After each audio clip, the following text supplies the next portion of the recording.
안녕하십니까, 박정호입니다. 자, 오늘은 모처럼 해외를 또 한번 날아가 보려고 합니다. 오늘 소개드릴 나라는 싱가포르입니다. 싱가포르 아마 우리나라에서 멀지 않은 곳 중에 하나이기 때문에 또 우리나라와 경제적으로 또 많은 업무를 같이 하고 있는 나라이기 때문에 적지 않은 분들이 싱가포르에 가봤을 거라고 생각이 듭니다. 그래서요, 오늘은 싱가포르의 전경이라든가 관광이라든가 이런 것보다도 싱가포르에 직접 살면서 아이들을 키워보지 않은 분들이라면 좀처럼 좀 알기 어려운 싱가포르의 교육제도에 대해서 자세하게 다뤄볼까 합니다. 그럼에도 불구하고 싱가포르의 전반적인 어떤 위치 또는 그것으로 인한 싱가포르의 전략적 가치 이런 것들도 좀 말씀을 드려야겠죠. 싱가포르를 설명할 때 그래서 인도양과 태평양을 연결하는 말라카 해협이라는 전 세계에서 가장 유용한 전략적 요충지에 위치하고 있다는 이 사실을 빼놓고서는 싱가포르를 설명할 수가 없습니다. 그래서 싱가포르는요, 예전부터 중개무역의 대표적인 메카 도시로서 성장을 해왔는데요. 여기에서 우리가 기초적인 경제 상식 하나만 말씀을 드리도록 하겠습니다. 우리가 무역할 때요, 무역을 설명하는 용어가 두 가지가 있습니다. 하나는 중개무역이 있고요, 하나는 중개무역이 있습니다. 그런데 싱가포르는 방금 말씀드렸던 것처럼 중개무역이라는 걸 주로 유명했다 이렇게 말씀드렸죠. 자, 여기서 말하는 중개무역이라는 건 무엇이냐? 이렇게 말씀드리면 쉬울 것 같아요. 공인중개사 있죠. 그때 쓰는 중개자와 이 중개무역의 중개자가 똑같죠? 예, 맞습니다. 업무의 형태가 똑같은 겁니다. 무역에서도요, 물건을 팔겠다는 사람과 물건을 사겠다는 사람이 있습니다. 그런데 이 두 사람은 내 물건을 사줄 사람이 누군지, 내 물건을 판매하고 싶은데 누구에게 판매해야 되는지 이걸 다 모를 때가 있습니다. 그러면 누구에게 도움을 많이 받을 수 있냐면요, 집도 공인중개사의 도움을 받는 것처럼 중개무역을 주로 하는 국가나 그런 회사들에게 도움을 받을 수가 있습니다. 자, 그래서 싱가포르는 바로 이런 인도양과 태평양의 중간에 지나가는 허브 역할을 하는 위치에 있기 때문에 싱가포르에 있는 무역회사라는 건 통상적으로 중개무역을 하는 회사들이 많습니다. 즉, 태평양에서 인도양으로 갈 때 여길 지나서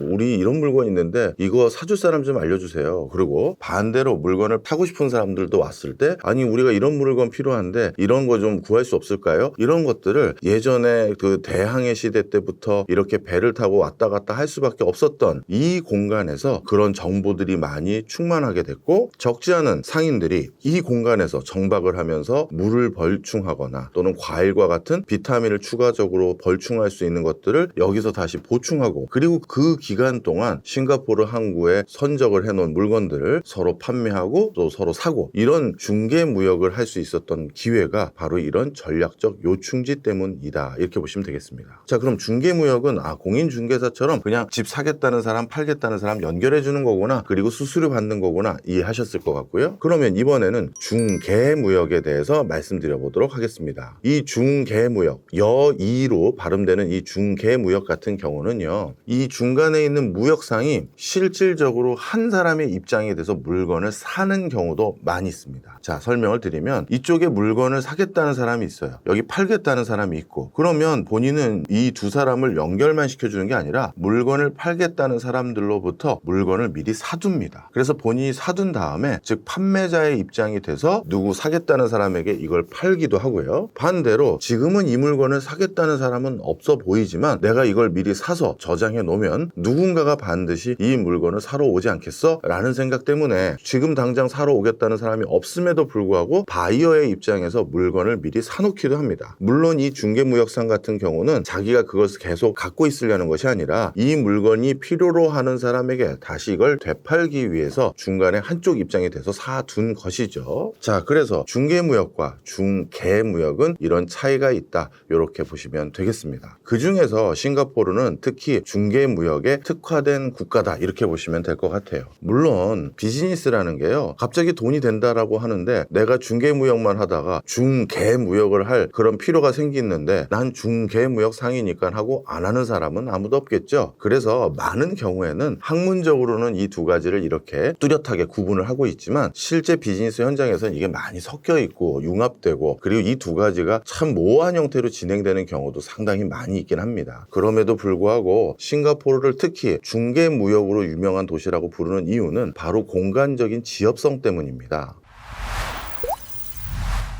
사실 많은 중개무역을 하기 위해서는 화물 물류를 선적할 수 있는 유유지, 즉 배후에 그런 공간들도 많아야 되고요. 그리고 그렇게 많은 물건들을 미리 쌓아놓을 수 있는 야적장이라든가 이런 것들도 많이 보유하고 있어야 됩니다. 그런데 싱가포르 같은 경우는 전 세계에서 가장 인구 밀도가 높은 국가, 달리 말하면 가장 부동산 가격이 높은 국가인데 그런 국가에 석탄이나 철광석이나 텅스텐을 쌓아놓는다? 어우, 이 상상도 못할 일이죠. 기회비용이 어마어마하지 않겠습니까? 그러다 보니 그냥 중간 입장에서 사겠다는 사람과 팔겠다는 사람들을 주로 연결시켜주면서 지금까지 발달해 왔다 해도 과언이 아닙니다. 싱가포르는 총 123개국 600개 항구들이 연결되어 있는 세계 최대 환적 항만을 보유하고 있습니다. 환적 항만이라고 하면 이게 아무 항구나 물건을 내리고 실어두면 되는 거 아닌가요? 그렇지가 않습니다. 우리가 운항하는 선박들도요, 크게 두 종류로 나눌 수가 있는데요. 하나는 버스처럼 어떤 배가 정례적으로 어떤 항구 들려서 어떤 항구 갔다가 어떤 항구를 가는 그런 셔틀버스와 같은, 아니면 지하철역과 같은 그런 선박들이 있습니다. 대부분의 컨테이너선들이 여기에 해당된다고 보시면 되겠어요. 그래서 제가 중동의 두바이에 하나 물건을 보내고 그 다음에 네덜란드 로테르담에 물건을 하나 보내야 되는데, 그럼 어떻게 하면 좋을까? 그러면 제 물건들을 보낼 만한 컨테이너를 선정을 해야 되는데, 그때 중동의 두바이 그리고 네덜란드의 로테르담을 모두 경유하는 컨테이너 선을 하나 섭외를 해서 거기다가 물건을 싣고 보내면 유용하겠죠. 자, 그래서 컨테이너 선들은 어느 항구 언제 정박해서 어느 항구 언제 들렸다가 그 다음 어디 갑니다. 이런 환적항이라는 게 바로 이런 항구 역할들을 하는 곳을 정례적으로 돌아다니는 배들이 있어요. 그런 배들을 통해서 수출과 수입을 할 수가 있고요. 반대로 택시 같은 선박들이 있습니다. 대부분 벌크선들이 여기에 해당되는데요. 즉 내가 주문하는 거예요. 저 어디까지 가고 싶은데 거기까지 저 보내주는데 얼마 내면 돼요? 이렇게 내가 필요한 물건에 대해서 일회적으로 어디까지 보내달라, 이런 선박 노선들이 있습니다. 그런데 싱가포르는 그렇다면 이렇게 택시처럼 내가 배 하나 섭외해서 이 물건 어디까지 보내주세요 라고 하는 것이 아니라 그냥 정례적으로 배들이 왔다 갔다 하는 환승역 역할을 무려 123개국과 한다라는 것입니다. 그리고 전 세계 600개 항구와 연결이 돼 있으니 쉽게 말해서 싱가포르에만 어떻게든 물건을 갖다 주면 거기에서 이 많은 국가, 쉽게 얘기해서 전 세계에 못 보내는 곳은 없다, 이렇게 보시면 되겠습니다. 자, 그래서 싱가포르는 이렇게 선박에 있어서도 전 세계적인 교두보 역할을 하고 있고요. 그 다음에 싱가포르 공항 역시도 마찬가지입니다. 싱가포르의 창이 공항은 전 세계 90개, 그 다음에 380여 개 도시를 잇는 항공 허브 도시고요. 그래서 지난 2018년도를 기준으로 역대 최다 이용객인 6,560만 명을 이용했던 그런 세계적인 허브 공항이다, 이렇게 보시면 되겠습니다. 그러다 보니까 전 세계 다국적 기업들 중에서 7천여 개의 기업들이 아시아에 우리가 헤드쿼터를 둬야 되는데 어디다 헤드쿼터를 두는 게 제일 좋을까 했을 때 아주 단순하게 우리 본사에서 그래도 헤드쿼터까지 가끔 출장도 가고 헤드쿼터 사람들이 우리 본사에 와서 다시 업무 진행 상황에 대해서 보고도 드리기 위해서는 그래도 교통이 편해야 되잖아요. 이 이유 하나만으로도 충분히 싱가포르의 다국적 기업의 아시아 헤드쿼터를 둘 만한 이유가 충분하겠죠. 그래서 전 세계 7천여 개의 다국적 기업들이 있는데 그 중에서 60% 이상이 바로 싱가포르를 아시아 헤드쿼터로 사용하고 있다, 이렇게 보시면 되겠습니다.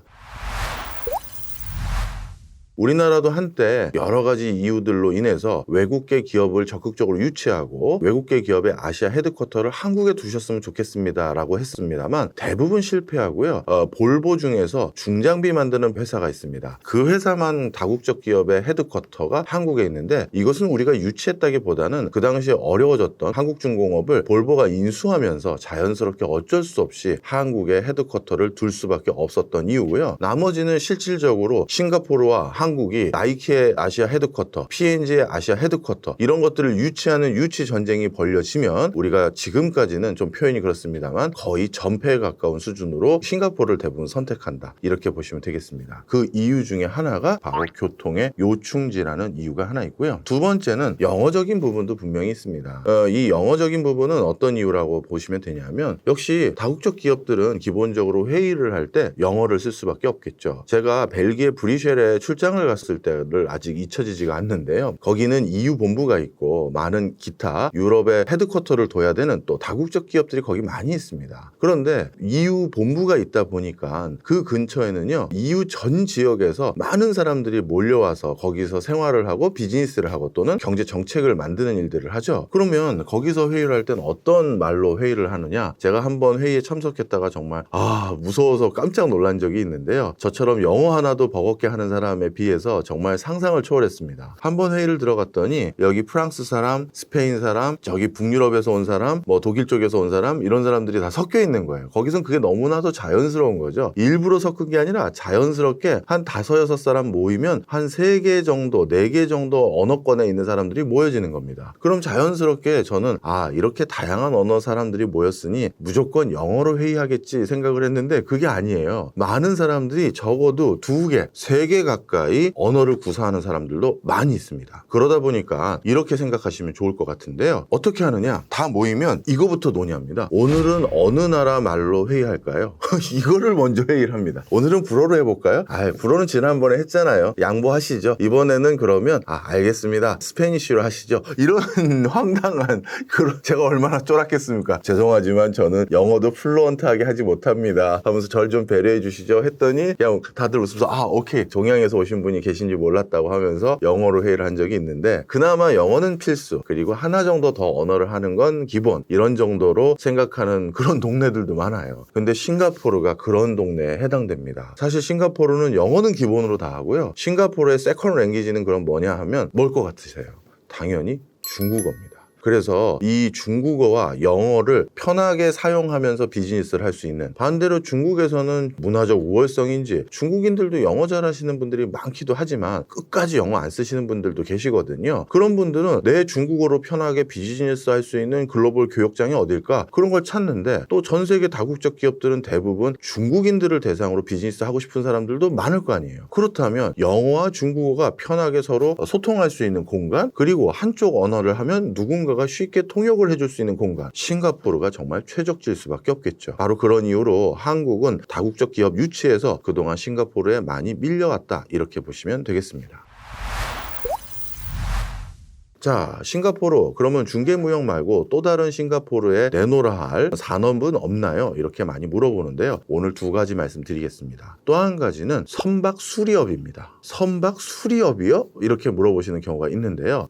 선박 수리업이라는 것도 굉장히 별도의 산업 섹터로 우리가 분류를 하는데요. 한국은 사실 선박 수리업보다는 그냥 선박을 처음 만들어서 납품하는 업무의 세계적인 메카 국가이죠. 자, 그런데 이 선박이라는 것이 방금 말씀드린 것처럼 셔틀버스처럼 전 세계 이 항구 저 항구로 옮겨 다니다 보면 갑자기 고장나거나 뭔가 수리를 해야 될 때가 생깁니다. 자, 그런데 그 선박을 수리하기 위해서 그 선박을 만들어줬던 한국이라는 나라의 울산까지 그 배를 끌고 와서 선박을 수리하고 다시 가지고 가면 그때 들어가는 비용이라는 건 어마어마하겠죠. 아마 기회비용까지 생각하면 상상을 초월할 겁니다. 그러다 보니까 선박을 만든 나라는 우리 한국이지만 그 선박을 수리할 수 있는 최적지는 다른 공간인 경우가 많습니다. 바로 세계적인 물류 허브 도시들이 적합하겠죠. 예를 들어서 갑자기 배라는 게 망가지는 게 예고되고 망가지는 게 아니잖아요. 배를 운항하다가 이거 엔진에 무슨 3번 엔진에 기름이 자꾸 새는데, 그러면 어쩔 수 없이 다음 항구들 중에서 선박을 수리할 수 있는 항구에 정박해서 빨리 응급조치하고 다음번 그 물건 실어주고 돌아올 때는 조금 더 빨리 돌아와서 10일 정도 여유를 두고 여기서 완벽하게 수리해서 그 다음으로 떠나야죠. 이런 식으로 당연히 선박 수리를 하는 게 당연히 비용 효율적이겠죠. 그러다 보니까 전 세계에 많은 배를 만들어준 회사에 그 배들을 수리할 수 있는 인프라, 그런 것들을 두는 곳은 바로 싱가포르입니다. 그래서 싱가포르는요, 우리나라에서 만들어진 배, 중국에서 만들어진 배, 일본에서 만든 배, 유럽에서 만든 배들이 모두 가장 편하게 이 배 좀 고쳐주세요 라고 하는, 쉽게 얘기해서 배를 고치는 카센터들이 모여져 있는 공간이다. 그래서 세계적인 선박 수리업의 메카 국가이다, 이렇게 보시면 되겠습니다. 그렇다면 우리가 이건 간단한 경제 상식처럼 유추할 수가 있는 게 있겠죠. 선박 수리업을 하는 또 다른 국가, 대표적인 국가, 머릿속으로 어느 나라를 떠올리십니까? 두바이가 또 여기 해당됩니다. 해당됩니다. 거기도 세계적인 물류 허브 도시에 해당되는 거죠. 자, 그래서 싱가포르는 산업으로 따지면 선박 수리업이 이렇게 메카 도시고요. 또 한 분야가 있습니다. 세계적인 바이오 의료 부분입니다. 요것도 좀 설명을 드리면요. 이거는 제가 우리나라 모 지자체에서 의뢰받아서 연구를 진행하다가 저도 참 많은 레슨을 얻었던 일이 있었는데요. 그 당시 전 세계적인 바이오 의약품 또는 화장품 회사들 중에서 한두 개라도 우리 한국의 그 특정 지자체에 유치하고 싶습니다. 그러니까 교수님께서 그런 그 외국계 기업들을 우리 지자체에 유치하는데 조금 도와주시면 어떨까요? 그 연구도 하시면서 우리 지자체가 최적지가 될 수 있는 인프라 환경을 조성할 수 있는 여러 내용들, 그리고 실제 외부에서 그런 기업들을 유치하는 활동까지도 좀 도와주십시오. 이렇게 말씀을 해주셨습니다. 자, 그래서 그런 것들을 전부 진행하기 위해서 제가 제일 먼저 찾아갔던 회사들은 P&땡, 존슨&땡 뭐 이런 여러 가지 브랜드 또는 회사들을 많이 찾아가 봤어요. 높은 사람은 차마 만나지도 못했고요. 세미 치프 정도 되는, 아니면 바이스 치프 정도 되는 이런 분들을 주로 만나 뵀습니다. 우리로 따지면 뭐 한 이사님 아니면 본부장님 뭐 이 정도 되는 것 같네요. 자, 그런데 그런 분들을 만나 뵙고 간곡하게 우리 한국에 오시면 어떤 혜택을 드리고 세제 혜택은 어떻고 보조금은 어떻고 말씀을 많이 드렸는데요. 반응이 영 시큰둥해요. 그래서 우리 한국이 영어적으로 살기가 어려워서 그런가, 아니면 지자체 같은 경우는 서울과 달리 인프라가 이렇게 충만하다 이렇게 보기는 어려워서 주저하는 건가, 참 이유를 모르다가 결국 제가 이렇게 유치하려고 뛰어다녔던 그 많은 회사가 궁극적으로 아시아 헤드쿼터로 선정했던 최종지가 싱가포르였다는 걸 듣고 참 마음 한쪽이 좀 패배감도 있고 그랬습니다. 그런데 그때 제가 이런 다국적 바이오 회사들을 만나고 다닐 때 저 앞에 또는 저 다음으로 왔다 갔다 했던 싱가포르 투자청에 있는 한 그 공무원분이 계신데요. 그분은 저도 그분이 유치하고 있는데 우리의 경쟁국가의 공무원이라는 사실을 알고 눈인사도 하고 간단하게 어떤 호텔에서 같이 묵었을 때는 밥도 같이 먹고 그래서 그냥 안면 정도 있던 분이었습니다. 그런데 우연치 않게 제가 또 다른 프로젝트, 그 지자체와 바이오 글로벌 허브를 유치하는 그거는 이미 접고 완전히 다른 프로젝트 때문에 싱가포르에 출장을 갔었는데요. 그 싱가포르 투자청에서 외국 기업 유치팀에 있었던 그분이 그걸 접고 싱가포르 대학교와 관련된 인력 육성 사업과 관련된 부서로 전출이 돼서 거기 계시더라고요. 그래서 제가 몇 년 만에 만나 뵈서 너무 반가워서 이제 이 일을 하시냐고 너무 반갑다고 하고 인사를 나누면서 제가 오늘 시내에서 둘이 펍에서 한번 그냥 맥주 한잔 하자. 이것도 인연인데, 그리고 너무 더운데 시원한 맥주 한잔 제가 쏠게요 했더니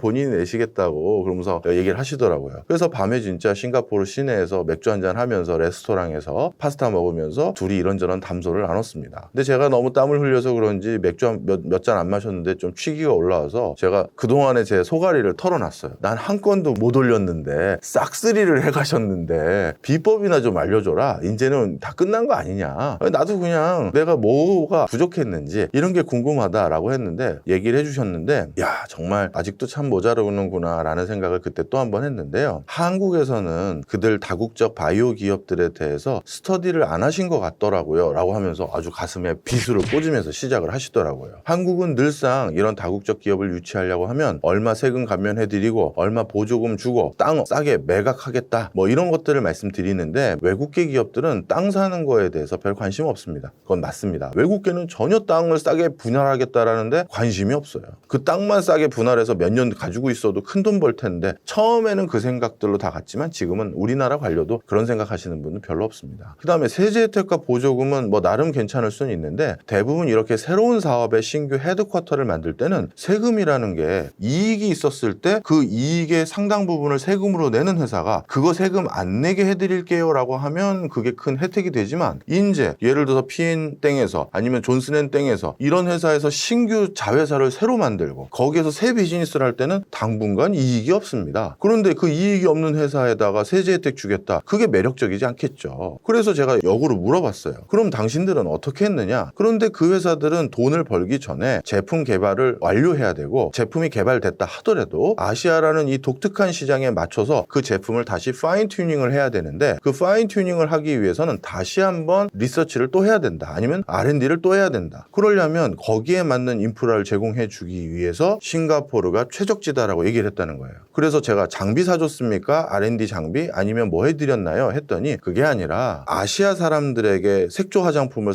팔거나 아니면 뭐 비누를 팔거나 샴푸를 팔 때는 아시아 사람들의 피부는 유럽이라든가 미국과는 또 질감이 다릅니다. 그렇겠죠. 우리 이 색조 화장을 하는 이 동양인권, 그 다음에 중동권, 동남아권 다들 피부의 톤이 다 다릅니다. 그런데 한국에서 만약에 R&D 센터를 두고 아시아 헤드쿼터를 거기에 둔다면 그런 인종들에게 직접 임상실험, 즉 아니면 테스트를 할 수 있는 그 샘플들을 한국은 어떻게 구해주실 수가 있나요? 우리 싱가포르는 중동에서도 와서 많이 살고 있고 인도계도 많이 살고 있고 중국계는 말할 것도 없고 동남아 쪽도 샘플을 쉽게 구하고, 그러면 어느 화장품 만드는 회사가 이 립스틱이 아시아의 여러 문화권에 적합한 색감인지를 보기 위해서 많은 사람들을 모아가지고 테스트해보고 사용한 다음에 후기 좀 적어주세요, 뭐 이런 거를 수집을 하기가 가장 좋은 게 싱가포르인데, 한국에서 그것도 서울이나 뭐 송도나 그런 것도 아니고 그렇게 외진 지자체에서 그런 샘플군을 어떻게 구해주실 수가 있다는 거죠? 라고 하면서 저한테 물어보더라고요. 자, 무슨 얘기냐? 바로 싱가포르는 인종의 아고라라고 불릴 만큼 아시아를 중심으로 이제 전 세계 인구들이 전부 모여져 있는 곳입니다. 그러다 보니까 이분들 중에서 일부는 바이오 또는 뷰티 산업의 샘플로서 자신이 역할을 할 수 있는 분들이 많고, 그런 사람들에게 직접 테스트를 한 결과를 수집하기가 가장 용이한 곳입니다. 바로 그런 이유 때문에 바이오 산업이 싱가포르에서 급격히 대두되고 있는, 그것도 R&D를 중심으로 대두되고 있는 산업이다, 이렇게 보시면 되겠습니다.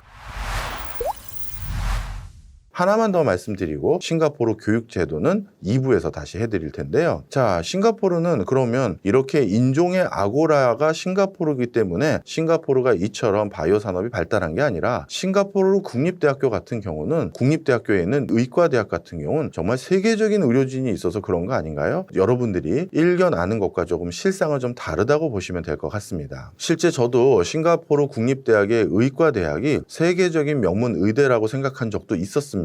자, 그런데 실상은 좀 다른데요. 제가 싱가포르 국립의대가 세계적인 명문 의대라고 생각했던 가장 큰 이유는, 우리 샴 쌍둥이라고 부르죠. 몸이 붙어서 태어난 그런 쌍둥이들을 분리수술하는 거, 이런 것들은 정말 고도의 어떤 의료진이 있어야지만 가능한 것인데요. 그런 특정 샴 쌍둥이를 싱가포르 국립대 의대에서 분리수술에 성공했다, 이런 것들을 전 세계 외신에서 보게 되고 그러면 참 그것만으로 야, 저기 기술력 뛰어나구나 생각을 했는데요. 실제 싱가포르 현지에서 바이오 관련한 산업에 대해서 많은 분들과 미팅을 해봤더니, 싱가포르 국립대학교라는, 싱가포르는 의대가 그거밖에 없다고 해도 과언이 아니거든요. 그런데 그 의대 하나에서 배출되는 의료진이 제공할 수 있는 의료 서비스와 기술력이라는 건 상당히 제한적입니다. 그래서 싱가포르는요, 전 세계에서 의사들을 수입해 오고 있습니다. 그리고 그 의사들을 수입해서, 즉 자체적으로 길러낸 의사가 아니라 외국에서 온 용병 의사들을 통해서 싱가포르 국립대 안에서 수술을 하거나 싱가포르 국립대 안에서 시술을 하는 다양한 일들을 전개합니다. 그러면 뉴스 보도는 어떻게 나가는 건가요? 싱가포르 국립대 이번에 무슨 수술 성공, 이렇게 보도가 나가는 거잖아요. 그래서 싱가포르는 자체적으로 부족한 의료진과 의료 역량을 벌충하기 위해서 전 세계의 탑티어에 해당되는 의료진들을 용병으로 데려오고 있습니다. 자, 그렇게 용병으로 데려와서 의료 비즈니스를 하는 건데요. 특히 중동의 많은 부호들은 많은 성인병, 그리고 성형에 대한 신규 수요, 이런 것들이 참 많습니다. 그런데 중동의 그런 많은 부호들이 우리 한국에 와서 수술을 받으려면 일단 병원 식단에 중동 사람들이 못 먹는 것들은 다 빼야 되는 별도의 식단을 만들어줘야 되고, 정례적으로 기도를 할 수 있는 룸도 만들어줘야 되고, 그리고 의료진들 중에서 중동말을 하거나 편하게 직접 소통해야 되잖아요. 환자랑 통역을 거쳐서 하면 그것도 하나의 로스인 거죠. 바로 그런 소통을 할 수 있는 의료진이 그 수술팀에 한 명이 있어야지, 그냥 돈 주고 데려온 통역이 한다라는 건 벌써 신뢰감이 많이 떨어지는 거지 않습니까? 바로 그런 인프라를 싱가포르는 구축한 겁니다. 그래서 싱가포르의 병원들을 가보면요, 중동 지역에서 오신 분들이 기도할 수 있는 기도실과 그 다음에 이렇게 중동어를 직접 할 수 있는 의료진들이 수술팀에 같이 그냥 포함되어 있어요. 그러다 보니까 전 세계적인 의료 바이오 R&D뿐만 아니라 이런 병원의 메카 국가가 됐다, 이렇게 보시면 되겠습니다. 자, 오늘 싱가포르 1편 이렇게 마무리 짓고요. 제가 교육 얘기해 드린다고 하면서 싱가포르에 대해서도 할 얘기가 많아서 길어졌네요. 다음 시간에 교육 부분에 대해서도 재밌는 얘기 들고 찾아뵙도록 하겠습니다. 감사합니다.